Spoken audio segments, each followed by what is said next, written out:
तो हाँ जी, आपका नाम दिपेश है। ये आपने अपनी डिटेल भेजी है और इस डिटेल के हिसाब से कुंडली आपकी बनी है। सिंह लगन की कुंडली है, राशि आपकी है मीन और ये कुंडली आपकी यहाँ पे मैंने बना रखी है। आपने मुझे दो ही सवाल लिख के भेजे हैं। पहला सवाल कि आपका विवाह कब होगा, क्योंकि आपकी देखो उम्र भी हो चुकी है, 36-37 साल उम्र आपकी हो चुकी है, विवाह अभी तक आपका नहीं हुआ। दूसरा सवाल है फाइनेंशियली आपको दिक्कत आ रही वो कब सही होगी। पूरा विस्तार में समझाऊंगा। सबसे पहले आप ये समझो कि ये जो कुंडली होती है इसमें 12 घर होते हैं। 12 घर मैं लिख देता हूँ, आप एक बार पहले समझ लो। ये है आपकी कुंडली में पहला घर, ये दूसरा घर, तीसरा घर, चौथा, पाँचवा, ये है छठा घर, सातवां, आठवां, नौवां, 10वां, 11वां और ये लास्ट वाला 12वां घर। अब ये जो 12 घर मैंने लिखे हैं, इन 12 घरों से आपके जीवन के बारे में कुछ ना कुछ पता किया जाएगा। जैसे कि इस पहले घर से हम पता करेंगे आपका जो शरीर है वो कैसा होगा, हेल्थ कैसी होगी, स्वभाव कैसा, रंग रूप कैसा। दूसरा घर आपके धन का है, तीसरा घर छोटे भाई बहनों का, चौथा घर आपकी माता, मकान, वाहन, पांचवा आपके बच्चों का है, ये छठा घर है शत्रु, रोग, कर्जे का, ये सातवां घर है आपकी पत्नी का घर जो सवाल भी है आपका। आठवें घर से उम्र देखेंगे, नौवें घर से आपका भाग्य देखेंगे, 10वां घर काम काज, 11वां घर आमदनी, लाभ, इच्छा पूर्ति, 12वें घर से आपके खर्चे देखेंगे। तो आपने यहाँ पे मेरी दो बातें नोट करनी है। पहली बात, जो ये मैंने 12 घर लिखे हैं इनको याद कर लो, और दूसरी बात, इन 12 घरों से जो कुछ देखा जाएगा वो याद कर लो।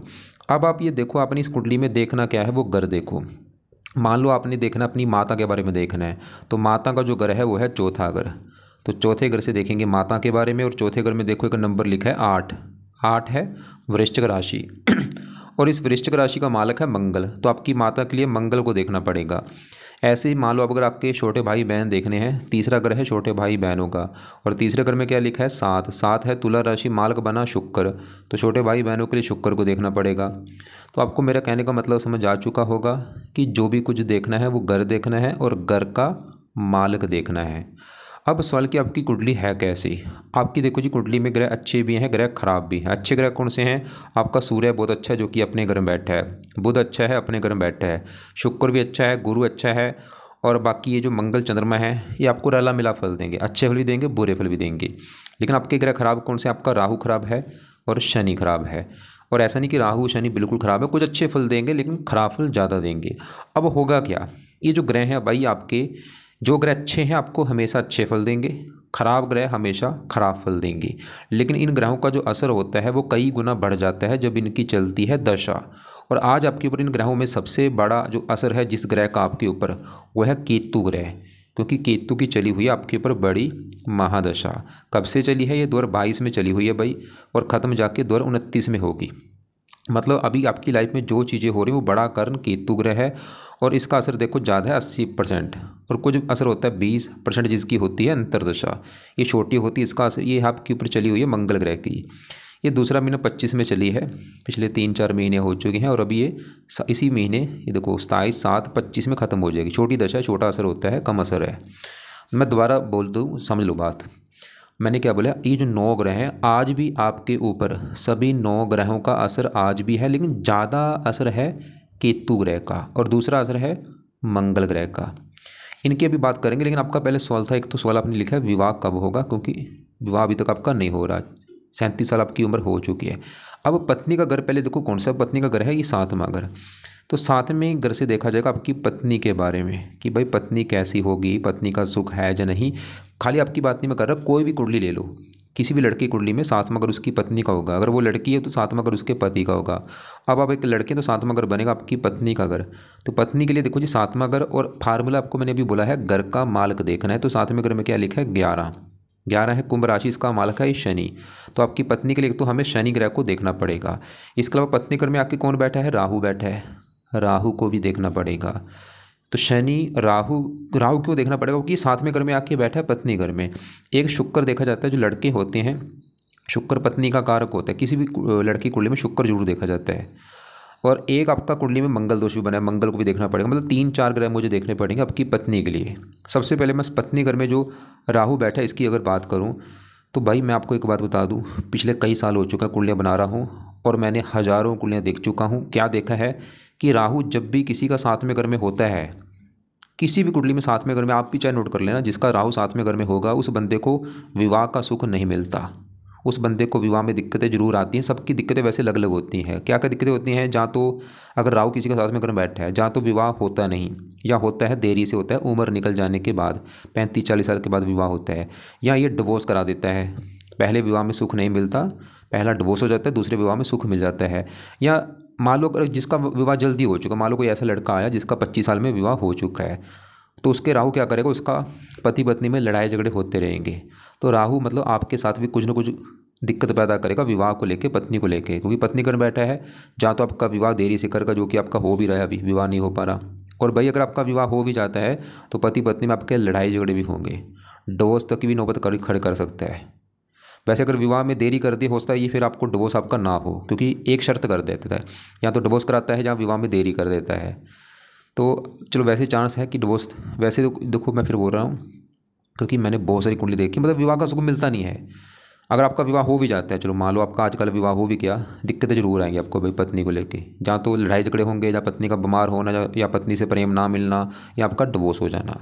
लेकिन आपको मैंने भी क्या बोला था, आपकी पत्नी के लिए 3-4 ग्रह मुझे देखने पड़ेंगे, तब जाके पता चलेगा आपकी पत्नी के बारे में। लेकिन हमने अभी फिलहाल राहु देखा है, राहु ये दिखा रहा है कि आपको पत्नी को लेकर दिक्कतें आएंगी। और राहु के बारे में थोड़ा सा जो शास्त्रों में लिखा वो आपको मैं दिखा भी देता हूँ। आपका देखो जी, पहले घर में 5 लिखा है, सिंह लगन है, और राहु बैठा है 7वें घर में। यहाँ पे हाँ ये देखो, सिंह लगन राहु 7वें घर में, यहाँ पे पढ़ो, ये देखो सिंह लगन में राहु की स्थिति 7वें भाव में, ये पढ़ो क्या लिख रखा है। तो 7वें भाव में राहु, जातकों को गृहस्थ व रति का सुख कमजोर होगा, मतलब गृहस्थ सुख नहीं मिल पाएगा। सुख ना मिलने का कारण कुछ भी हो सकता है, मतलब विवाह में देरी होना, या पति पत्नी में लड़ाई झगड़े होना, तलाक हो जाना, कुछ ना कुछ दिक्कत आती है। एक तो भाई सवाल की अब राहु को कैसे सही किया जाए, क्योंकि बड़ा कारण यहाँ पे राहु निकला है जो आपके विवाह में दिक्कतें पैदा कर रहा है। लेकिन अभी मैंने इसके सवाल के उपाय क्या है वो आपको मैं बाद में बताता हूँ। पहले सभी ग्रह एक बार कवर कर दूँ कि विवाह, क्योंकि मैंने आपको बोला विवाह के लिए 3-4 ग्रह देखने पड़ेंगे। अब देखो जी, पत्नी घर में जो 11 लिखा है, क्योंकि मालक को भी देखना है, ये जो 7वां घर है पत्नी का घर, इस घर में जो 11 लिखा है, मालक शनि को भी देखना। अब शनि कहाँ बैठा है, वो यहाँ पे बैठा है 5वें घर में, और 5वां घर है आपकी संतान का घर, ये संतान का घर है जहाँ ये शनि आके बैठा। 5वां घर पढ़ाई का भी, आप कितने पढ़े लिखे होंगे, कितने बुद्धिमान होंगे, ये 5वें घर से देखेंगे। तो 5वें घर से क्या देखा जाएगा, संतान, पढ़ाई और बुद्धि। और यहाँ पे भी हमें 5वें घर का मालक देखना होगा। 5वें घर में क्या लिखा है, 9 धनु राशि है, मालक गुरु देखना पड़ेगा। वैसे गुरु तो आपका चलो अच्छा है, गुरु ये दिखा के आपको संतान का सुख मिलेगा, पढ़े लिखे आप होंगे, बुद्धिमान होंगे। लेकिन गुरु के अलावा, क्योंकि 5वें घर में शनि को भी देखना पड़ेगा। अब शनि की बात करूँ तो शनि कहाँ बैठा है, 5वें घर में, और ये जो 9 है गुरु का घर है, और शनि जो है गुरु को अपना मानता है दुश्मन। सवाल कि आपका शनि अच्छा है या बुरा, आपको भाई शनि रले मिले फल देगा, बुरे फल भी देगा, अच्छे फल भी देगा। बुरा फल क्या देगा, ये संतान घर में शत्रु राशि में बैठा है, तो संतान के घर को खराब कर रहा है शनि आपका, संतान संबंधी चिंता देगा आपको भाई शनि। क्या चिंता होगी, कम से कम एक संतान को लेकर दिक्कत जरूर आएगी, जैसे कि संतान, आपकी पत्नी का गर्भपात हो जाना, या संतान में देरी होना, लड़कियां ज़्यादा होना, पुत्र कम होना, या पहली संतान का नष्ट हो जाना, या पहली संतान का बीमार होना बहुत ज़्यादा। मतलब सभी संतानों को लेकर नहीं, मतलब एक संतान को लेकर दिक्कत जरूर आएगी आपको इस शनि की वजह से। और 5वां अगर पढ़ाई का है, पढ़ाई में दिक्कतें पैदा कर देगा, बुद्धि भ्रमित कर देगा। और क्योंकि शनि देखो, मैंने आपको अभी बोला था शनि आपका इस 7वें घर का मालक है, और यहाँ पे बैठा है 5वें घर में। शनि मतलब 5वें घर को तो करेगा खराब, पत्नी को लेकर, वो संतान को लेकर दिक्कत आपको देगा। लेकिन शनि अच्छा वाला क्या देगा, इसकी 3 दृष्टियाँ हैं, यहाँ से बैठे बैठे ने तीसरी दृष्टि डाली 7वें घर के, पत्नी घर के ऊपर, अपने घर को देख रहा है। मतलब शनि पत्नी के लिए अच्छा है, वैसे अपने घर को दृष्टि डाली तो अपने घर का तो अच्छा करेगा ही, क्योंकि अपने घर का देखो कोई भी दुनिया का इंसान अपने घर का कभी नुकसान नहीं करता। तो शनि 7वें घर को देख रहा, पत्नी के लिए अच्छा है, बस 5वें घर को खराब कर देगा। संतान के लिए अच्छा आपका शनि नहीं है। और शनि कुछ मात्रा में आपका प्रेम विवाह का भी योग दिखा रहा है कि आप प्रेम विवाह भी कर सकते हैं, या आपकी पत्नी ऐसा हो सकता है कि वो दूसरी जाति की हो, अदर कास्ट की पत्नी भी आपकी हो सकती है। मतलब शनि चलो ठीक है, लेकिन वो संतान के लिए अच्छा नहीं है भाई। अब क्योंकि आपको मैंने बोला था आपकी पत्नी के लिए शुक्र को भी देखना पड़ेगा, क्योंकि शुक्र पत्नी का कारक है, विवाह का कारक है, और 7वें घर का कारक होता है। अगर शुक्र अच्छा हो, पत्नी का सुख अच्छा मिलता है। अगर शुक्र खराब हो, पत्नी को लेकर दिक्कतें आती हैं। शुक्र आपका बैठा है 11वें घर में, घर अच्छा है, और बुध की राशि में बैठा है मित्र राशि, मतलब शुक्र भी आपका अच्छा है। शुक्र ये दिखा रहा है कि आपको, क्योंकि 11वां घर है लाभ, आमदनी, कि पत्नी से लाभ होगा, पत्नी से इच्छाएँ पूरी होंगी, इनकम होगी, पत्नी के लिए अच्छा है। मतलब शुक्र आपका भाई पत्नी के लिए अच्छा है। अब एक आपका जो मंगल है, ये 8वें घर में बैठ के कुंडली को लेकर बैठा है मंगल दोष। तो ये आपकी ये मंगल दोष की वैसे भी दो चीज़ें होंगी। जब मंगल दोष बनता है दो चीज़ें होती हैं, एक तो विवाह में देरी होती है जब मंगल दोष बनता है, दूसरा विवाह के बाद पति पत्नी में थोड़ा बहुत मनमुटाव होते रहता है। तो अभी आपके देखो जी चारों ग्रहों को हमने देख लिया, साथ में घर में बैठा राहु देखा, साथ में घर का मालक शनि देखा, शुक्र देखा और मंगल दोष देखा। मतलब आपकी पत्नी वाली दिक्कतें आने का सबसे बड़ा कारण जो मैं बोलूँगा वो है राहु ग्रह। कितना बड़ा कारण है, मतलब अगर आपका आज विवाह नहीं हो पा रहा 100 में से भाई 90% कारण ये राहु है। 100 में से 90 बड़ा कारण मतलब राहु है, और दूसरा थोड़ा सा 10% कारण मंगल दोष भी है। तो अगर आपने मतलब राहु को सही कर लिया, राहु के उपाय शुरू कर दिया, आपका विवाह भी हो जाएगा और आपको पत्नी भी अच्छी मिलेगी। और बाकी आपने मंगल दोष के भी उपाय करने। पहले अब राहु की बात करेंगे, राहु के लिए क्या उपाय किए जाएँ। तो पहला राहु का उपाय है, आप भाई राहु के मंत्र सिद्ध करो। मंत्र है 18,000, और ये शुरू करने आपने संकल्प लेके शनिवार के दिन। जैसे आज मुझे लगता है संडे है, अभी शनिवार की वेट कर लो या बुधवार को शुरू कर लेना संकल्प लेके। संकल्प कैसे लेना, आप ये बोलना कि हे राहु देवता जी, मेरा नाम ये है, जात ये है, गोत ये है, आप मेरी कुंडली के साथ में घर में बैठे हैं जो कि है पत्नी का घर, और मेरा अभी तक विवाह नहीं हो पा रहा। मुझे पता चले ये विवाह में दिक्कत आने का कारण एक आप हैं। प्लीज़ मेरे से जो भी गलतियां हो चुकी हैं उनकी मैं माफ़ी मांगता हूँ, मेरा विवाह हो जाए और मुझे पत्नी अच्छी मिले। इसलिए आपको जो मंत्र है 18,000 वो मैं पूरे करूँगा। तो संकल्प लेके भाई मंत्र 18,000 पूरे कर लो। 3 शब्दों का मंत्र है, ओम राहवे नमः, ओम राहवे नमः। रोजाना मतलब 2 माला 3 माला कर करके 18,000 आपने कितने दिन में पूरे करने हैं, चाहे 11 दिन में कर लो, 21 दिन में कर लो, 40 दिन में कर लो, चाहे 2 महीने में कर लो, बस मंत्र पूरे कर लो। फिर मंत्र पूरे करके छोड़ देना। चलो अब ये पहला उपाय हो गया। दूसरा उपाय है, आप राहु कवच का पाठ पढ़ना शुरू कर दो भाई। तीसरा है, राहु स्तोत्र का पाठ पढ़ना शुरू कर दो। ये 2-2 मिनट के पाठ है, 2 पाठ हैं, 4 मिनट आपके लगेंगे। ईमानदारी से रोजाना ये पाठ पढ़ने हैं, या इनको ऑडियो लगा के सुन लिया करो। कब, शाम के समय या रात के समय। कब तक पढ़ने हैं, जब तक आपका विवाह नहीं हो जाता। और ये पाठ पढ़ने के पहले भी या बाद में भी आप प्रार्थना कर लेना कि आपके मैंने पाठ इसलिए पढ़े हैं या इसलिए पढ़ने लगा हूँ ताकि आप मेरे जो विवाह के घर में है, मेरा विवाह में दिक्कतें ना आए, मेरा विवाह हो जाए। चौथा भाई बहुत ज़रूरी है, वह है राहु की वस्तुओं का दान करो भाई। दान से ये जो 20 डिग्री का बैठा है, पावर इसकी -0 हो जाएगी, शांत हो जाएगा भाई। और दान आपने जरूर करना है। अभी आपको मैं वीडियो भेज दूंगा राहु का क्या है दान, वो दान देख लेना। और ये दान कई प्रकार के दान है, जैसे कोयला, कंबल, नारियल, कुछ ना कुछ दान कर दिया करो। आज कभी कोयला कर दिया, कभी नारियल कर दिया, कभी कंबल कर दिया, ऐसे दान करते रहो। और दान करते समय राहु का मंत्र मन में जरूर आपने बोलना है। और एक सबसे बेस्ट दान जरूर किया करो, वो है सतनाथ जी का दान। 7 प्रकार के नाज लेके पंछियों को डाला करो। 5वां उपाय जो है, राहु शिव जी का भक्त है, तो अगर आप शिव जी की पूजा उपासना करते हैं भाई, राहु आपका अच्छा हो जाएगा। जहाँ हनुमान जी की पूजा उपासना कर लो, हनुमान जी के भक्तों को भी राहु कष्ट नहीं देता। तो शिव जी के मंत्र जाओ, हनुमान जी के मंत्र जाओ। इनके जो पाठ हैं, हनुमान जी के कई पाठ हैं, जैसे हनुमान चालीसा, संकट मोचन, बजरंग बन, ऐसे पाठ पढ़ा करो। शिव जी के भी पाठ जो हैं, शिव चालीसा, ओम नमः शिवाय, वो जाप करो। अब एक और बात, अब सवाल ये कि राहु आपके साथ ऐसा क्यों कर रहा, आपको विवाह का सुख मिलने क्यों नहीं दे रहा। भाई ये जो राहु बैठा है ये पिछले कर्म के हिसाब से बैठता है। मतलब आपने पिछले कर्म में किसी लेडीज़ को, किसी औरत को, किसी लड़की को कोई कष्ट दिया है। अब वो भगवान चाहता है कष्ट क्या दिया आपने, जहाँ उस तक किसी की आपने पिछले जन्म में किसी लड़की को डेथ कर दी उसकी, या उसको मारा है, या उसका सुहाग उजाड़ दिया है, वो दोष आपकी कुंडली में बन चुका। अभी इस जन्म में आपको पत्नी का सुख नहीं मिल पा रहा। मतलब पिछले कर्मों के हिसाब से ही कुंडली बनती है। अब देखो जी करना क्या है, क्योंकि राहु किसकी वजह से दिक्कत दे रहा है, लड़की की वजह से, मतलब आपने किसी औरत को कष्ट दिया है। तो अब इस जन्म में आप क्या करो भाई, नोट करो।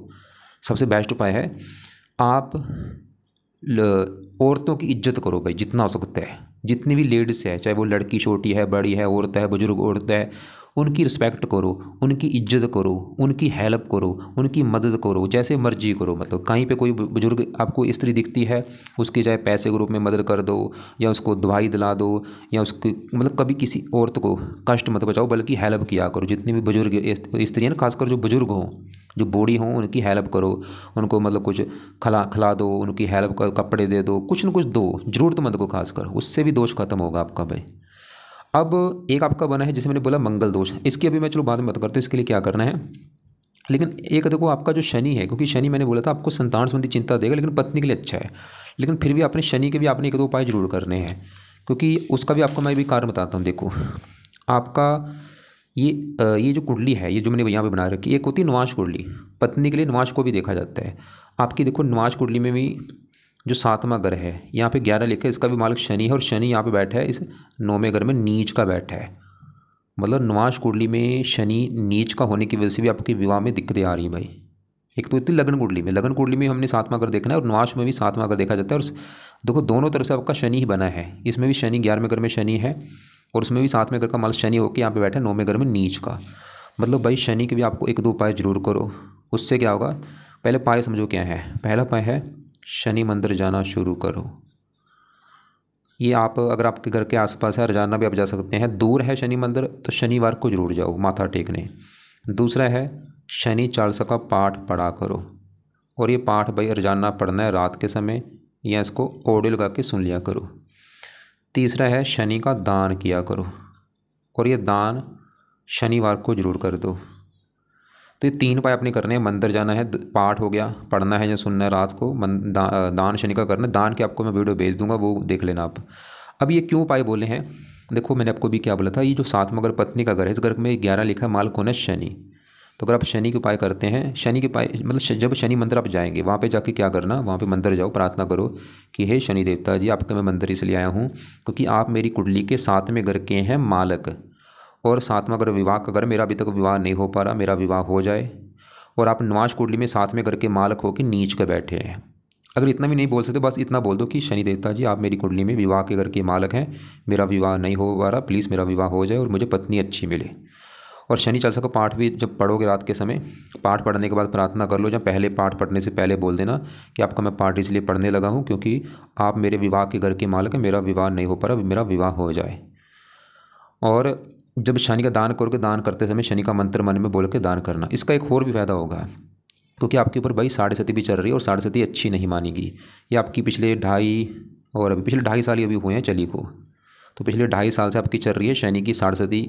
ये भी लाइफ में दिक्कतें पैदा करती है। मतलब अगर आप ये शनि के उपाय करते हैं 7.5 भी बुरे फल आपको नहीं देगी।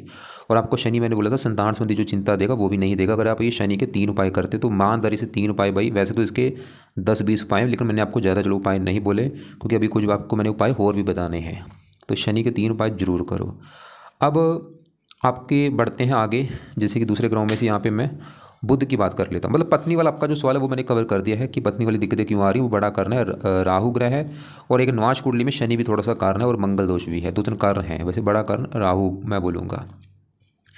अब आपके यहाँ पे बुध की पहले बात कर लूँगा। बुध कैसा है, बुध आपका है बहुत बड़े लेवल पे अच्छा। क्यों अच्छा है, बुध जहाँ बैठा है वो है दूसरा घर। दूसरा घर किसका होता है, दूसरा घर कुंडली में धन का होता है।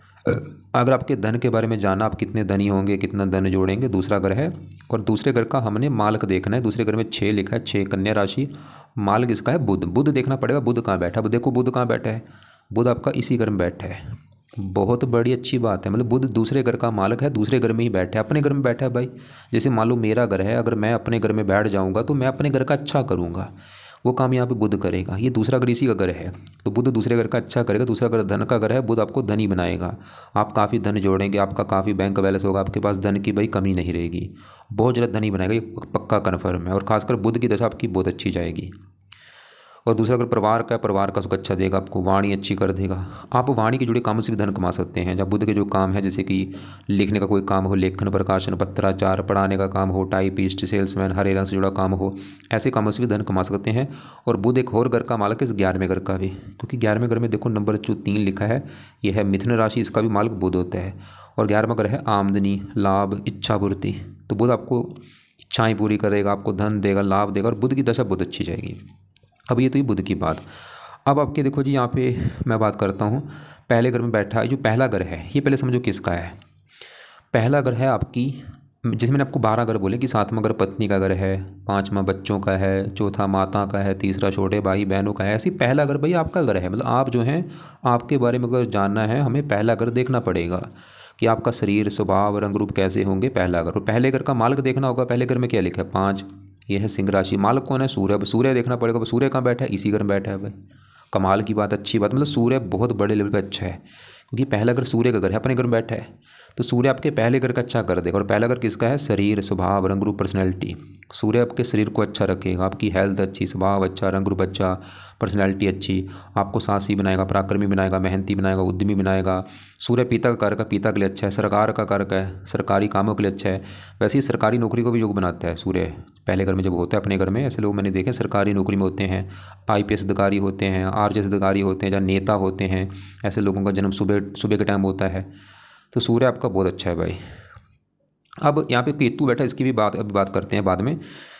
अब आपके देखो जी बच्चे हैं यहाँ पे, हाँ शुक्र की बात करूँ, जैसे आपकी चल रही है केतु की बड़ी दशा। इसके बाद दशा आपकी 29 में जब ये केतु की दशा खत्म होगी, इसके बाद शुक्र की दशा आएगी, वो समय भी आपका अच्छा होगा। शुक्र की बात कर ही लेते हैं। ये जो 10वां घर है, पहले समझो 10वां घर किसका है। 10वां घर कुंडली में काम काज का होता है, जो आप नौकरी या कारोबार कुछ करेंगे वो 10वां घर है। 10वां घर पिता का भी है, सरकारी नौकरी का भी है, मान प्रतिष्ठा का भी है। तो ये जो 4 चीज़ें मैंने क्या क्या बोली हैं, काम काज, पिता, सरकार, मान प्रतिष्ठा, 10वें घर से देखेंगे। और इसके लिए 10वें घर का मालक देखना होगा। 10वें घर में क्या लिखा है? 2 वृष राशि मालक शुक्र देखना होगा। और शुक्र के अलावा 10वें घर में गुरु है, गुरु को भी देखना पड़ेगा। पहले हम 10वें घर के मालक शुक्र की बात करूँ तो शुक्र आपका है अच्छा। क्यों अच्छा? एक तो ये 11वां घर अच्छा, और यहाँ पे बुध के घर बैठा, बुध को अपना मित्र मानता है। और 11वां घर है लाभ का घर, मतलब शुक्र 10वां घर काम का से आपको लाभ देगा, बड़े बड़े पिता से भी लाभ देगा, सरकार से लाभ देगा, मान प्रतिष्ठा अच्छी। मतलब शुक्र की जो दशा आपकी चलेगी 29 के बाद। भाई अभी जो केतु की दशा चल रही है ये थोड़ा सा आपको बुरे फल दे देगा, बुरे फल दे रहा होगा केतु इसको, क्योंकि मैं ज़रा अच्छा नहीं मानूंगा। लेकिन इस केतु की दशा 29 के बाद आपकी शुक्र की दशा चलेगी 20 साल की, और 20 साल बहुत ज़्यादा लंबे होते हैं। मतलब वो समय आपका अच्छा होगा। शुक्र की दशा में क्या होगा? आपको काम का से पूरा लाभ होगा, पिता से लाभ, सरकार से लाभ, इनकम बढ़ेगी, इच्छाएं पूरी होंगी, पत्नी से लाभ होगा। और शुक्र इस घर का भी मालिक है, तीसरे घर का, मेहनत, पराक्रम। आप खुद की मेहनत के बल पर अपनी इच्छाएं पूरी करेंगे, धन कमाएंगे। मतलब शुक्र के आगे जो दशा आएगी वो समय आपका अच्छा है। बाकी 10वें घर में गुरु भी 10वें घर का अच्छा कर देगा, काम काज, पिता, सरकार, मान प्रतिष्ठा। 8वें घर का मालक उम्र लंबी कर देगा, और 5वें घर का मालक है वैसे ये संतान के लिए अच्छा है। हाँ शनि थोड़ा सा संतान संबंधी चिंता देगा। अब आपके देखो जी यहाँ पे मंगल चंद्रमा की बात कर लेता हूँ। मंगल जो है ये जो 8वां घर है, ये घर अच्छा नहीं होता, ये खराब घर होता है। इस घर से आयु, मृत्यु, कष्ट, लंबी बीमारी, ऐसी खराब चीज़ देखते हैं। मतलब मंगल को थोड़ा सा मैं खराब मानूंगा, क्योंकि घर अच्छा नहीं जहाँ ये बैठा है। क्या खराब फल देगा मंगल? मंगल इस कुंडली के 2 घरों का मालक है, उन 2 घरों को लेकर दिक्कत आएंगी। एक तो मंगल का घर है 9वां घर, और 9वां घर है आपके भाग्य घर। अगर आपका भाई भाग्य देखना, आप कितने भाग्यशाली होंगे, इस 9वें घर को देखना पड़ेगा। और फार्मूला है इस 9वें घर का मालक देखो। 9वें घर में 1 लिखा है, 1 मेष राशि, मालक मंगल। मंगल को देख के पता चलेगा आपका भाग्य कैसा होगा। और मंगल बैठा है खराब घर में, तो भाग्य भंग योग बना। मंगल ये दिखा रहा है कि आपका भाग्य ज़रा साथ नहीं देगा, लेकिन भाग्य एक शर्त पे साथ देगा, अगर आप घर से दूर जाते हैं, जो आपकी है जन्मभूमि। तो भाई कोशिश करो आपकी जो जन्मभूमि है, जहाँ पे आप पैदा हुए हैं, जैसे आपने ये लिखा है, ये अहमदाबाद लिख रखा है, अहमदाबाद से आप दूर जाओ। दूर का मतलब चाहे दूसरी कंट्री में चले जाओ, चाहे अपने ही देश में कहीं दूर जाओ, फिर आपका भाग्य साथ देगा। और मंगल एक और घर का मालक, इस 4थे घर का भी। और चौथा घर मैंने बोला था आपकी माता का घर है, माता कैसी होगी? चौथा घर मकान का भी है, मकान, वाहन, भूमि, जमीन, जायदाद, नौकर चाकर, इस 4थे घर से देखेंगे। और 4थे घर में क्या लिखा है? 8 वृश्चिक राशि, मालक मंगल, जो कि खराब घर में बैठा है। मंगल 4थे घर को भी लेकर दिक्कतें देगा। चौथा घर माता संबंधी भी थोड़ी सी दिक्कतें आना, माता बीमार होना या माता से मनमुटाव होना, मकान को लेकर दिक्कतें आना, वाहन को लेकर दिक्कतें आना, भूमि, जमीन, जायदाद को लेकर दिक्कतें आना। लेकिन अगर आप अहमदाबाद से दूर चले जाते हैं, फिर आपको मकान वान का सुख मिल जाएगा। तो अगर आप अहमदाबाद से पहले ही दूर बैठे, अच्छी बात है। नहीं बैठे, अगर अहमदाबाद में रहते हैं, तो वहाँ से आपको दूर जाना चाहिए। आपका वहाँ से दूर जाके भाग्य ज़रा साथ देगा। लेकिन मंगल यहाँ पे एक और दोष लेके बैठे। एक तो बना भाग्य भंग योग, एक बना सुखहीन योग, एक बना है मंगल दोष। तो मंगल दोष की वजह से मैंने आपको बताया था विवाह में देरी होना, थोड़ा सा पत्नी से मनमुटाव होना।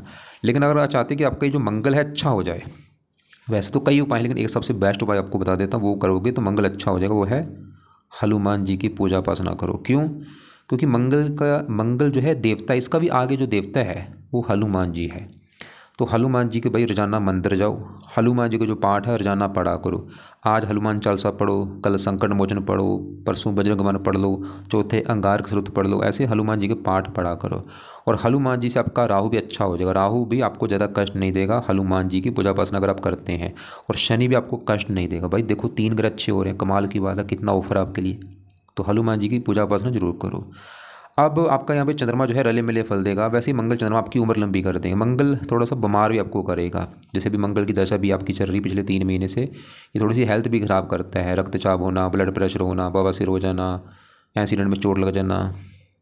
तो इसलिए बाकी मतलब मंगल के भाई हनुमान जी पूजा बस नहीं करते हैं। मंगल अगर अच्छा हो गया ना आपका, भाग्य भी साथ देगा, मकान वाहन भूमि जमीन ज़्यादा सभी सुख मिलेंगे, मंगल दोष खत्म होगा, आप बीमार नहीं होंगे, कोई बीमारी आपको नहीं लगेगी। तो आपकी देखो जी कुंडली में हमने क्या क्या देखा है, हमने आपका बुध देखा, वो आपको धनी बनने के योग लेके बैठा है। सूर्य देखा, वो आपके शरीर का अच्छा करेगा। गुरु संतान के लिए अच्छा है, काम काज उम्र लंबी। शुक्र की दशा भी आगे आएगी, वो भी अच्छा है। बस आपका एक तो राहु ग्रह खराब है, क्या खराब फल देगा, पत्नी को लेकर बड़े लेवल पे दिक्कत देगा, साथ में अगर दिल्ली। और एक और बात, आज देखो ये देखो आपने ये डिटेल भेजी मुझे, दिपेश आपका नाम है, ये आपकी आई कुंडली जो मैंने अभी बना रखी है। और आपको मैंने बोला था दशा में ये ग्रह ज़्यादा एक्टिवेट होते हैं। अभी दशा किसकी है, देखो दशा आपकी चल रही केतु की। कब से चली, 22 में चली, पिछले 3-4 साल हो चुके हैं, 3 साल हो चुके हैं, अभी 29 में ख़त्म हो गया। अभी भी देखो कम से कम 3-4 साल की पड़ी है दशा, 29 में ख़त्म होनी है। ये तो है बड़ी दशा केतु की। और छोटी दशा आपकी चल रही है मंगल की, ये देखो मंगल की चल रही छोटी दशा। लेकिन आपको यहाँ पे दिख रहा होगा आपकी भाई अभी ये राहु की दशा आने वाली, कब आएगी देखो, तारीख लिखो 27 तारीख 7वां महीना, इसी मतलब जो 27 तारीख अभी आने वाली, कुछ दिन पड़े हैं, बस 7 दिन पड़े हैं भाई। ये बुरी बात मुझे लगी है कि आपकी अभी 7 दिन के बाद 27/7/25 में राहु की दशा शुरू होगी। ख़त्म कब होगी, 8 महीना 26, अगले साल में ख़त्म होगी भाई। मतलब ये जो राहु आपका ख़राब है, इसकी अभी 7 दिन के बाद, आज से 6-7 दिन के बाद दशा शुरू होने वाली। अभी राहु की जो दशा अभी 1 साल की चलेगी, ये आपको बुरे फल देगा। क्या बुरे फल देगा, ये पत्नी को लेकर बुरे फल देगा, साथ में अगर दिल्ली की इनकम का है, दिल्ली की इनकम में दिक्कत आना। अब इसकी दशा में आपका स्ट्रगल बढ़ेगा, चिंता बढ़ेगी, रुकावटें बढ़ेंगी, परेशानी आएंगी, हेल्थ ख़राब होगी। मतलब अभी 1 साल जो अभी दशा आपकी अभी चलेगी, ये थोड़ा सा समा आपका ख़राब है। लेकिन अगर आप चाहते हैं ये समा आप, और एक बात और नोट कर लो, ये राहु की दशा में भाई विवाह मत करना। ये ना कि अभी आपको कोई लड़की मिल जाए तो विवाह कर लो, इसमें विवाह मत करना। 1 साल के अंदर विवाह कर लिया, आपका डिवोर्स होने का योग बन रहा है।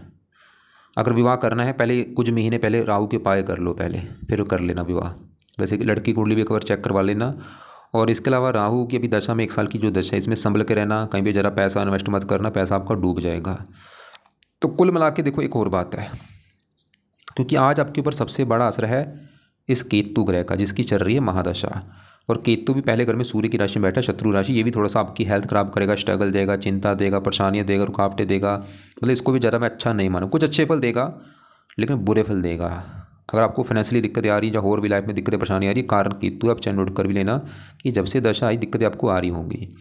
दूसरा कारण आपकी चल रही है 7.5 पिछले 2.5 साल हो चुके हैं, मतलब पिछले 2-2.5 साल से आपकी जो लाइफ में अगर दिक्कतें परेशानी आने का कारण वो 7.5 भी है। बाकी विवाह में दिक्कतें आने का कारण राहु है बड़ा, दूसरा थोड़ा सा मंगल दोष, और निवास में शनि का नीच का बैठना। और बाकी गुरु अच्छा है, शुक्र के आगे दशा चलेगी 29 के बाद, वो समय आपका बहुत अच्छा होगा, खासकर कामकाज के मामले में। और अभी राहु की दशा भी आने वाली है 7 दिन के बाद 1 साल के लिए।